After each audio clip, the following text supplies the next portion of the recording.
This is All India Radio. The news read by Sukanya Balakrishnan. The CBI has registered 2 fresh cases against an infrastructure and steel company for alleged forgery and cheating in connection with its probe in the coal block allocation scam. CBI sources said in New Delhi that the agency, after the registration of cases, launched search operations across 16 locations in Hyderabad, Satna, Sikandrabad, Visakhapatnam, Jaipur, Roorkela and Delhi at the premises of these companies.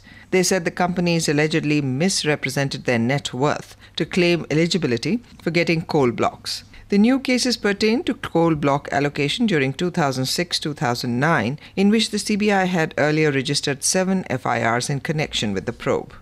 In Goa, 3 people were killed when a Navy helicopter crashed and caught fire at the Dabolim airport while landing.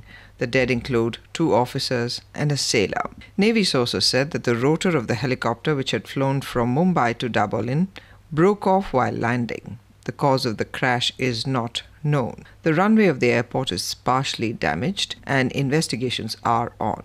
The Bihar Bandh called by the opposition against the Madhubani police firing has affected normal life in the state capital Patna and other district headquarters. Our Patna correspondent reports that protesters are trying to disrupt traffic. They tried to stop trains at Jahanabad, Punpun, Lakhisarai, Bhaktiyarpur and other stations. There are reports of damage to the Shramjeevi Express train. The call for the Bandh was given by the left parties and is supported by the RJD, LJP and NCP.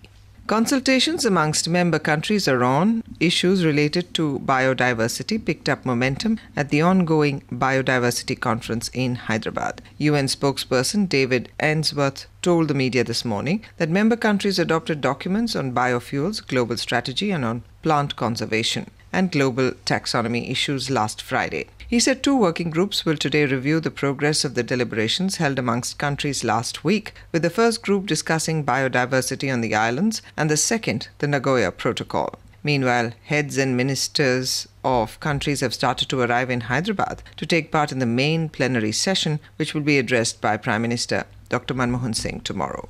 Home Secretary R.K. Singh arrived in Dhaka today on a 3-day visit to Bangladesh. He is leading a 10-member Indian delegation to hold talks with the Bangladeshi counterpart CQK Mushtaq Ahmad. The 13th round of Home Secretary-level talks between the 2 countries will begin tomorrow in Dhaka. The 2-day talks will focus on further expanding and strengthening mutual cooperation in security and border-related issues and improving border infrastructure at land customs stations.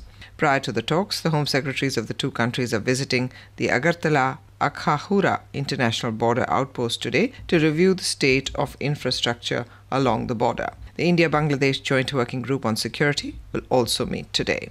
Australia is likely to enter into a civil nuclear cooperation with India. This is expected to offer the sale of uranium to India during Prime Minister Julia Gillard's 3-day visit to the country beginning this evening. The External Affairs Ministry in New Delhi confirmed Ms. Gillard's visit will see a formal announcement of the negotiations between the 2 countries for a nuclear safeguards agreement that will allow Australia to export uranium to India.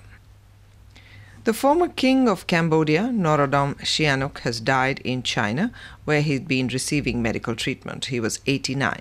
Sihanouk played a crucial role in the life of Cambodia for more than 60 years. 8 years ago, he abdicated in favor of his son, Norodom Sihamoni, due to health reasons.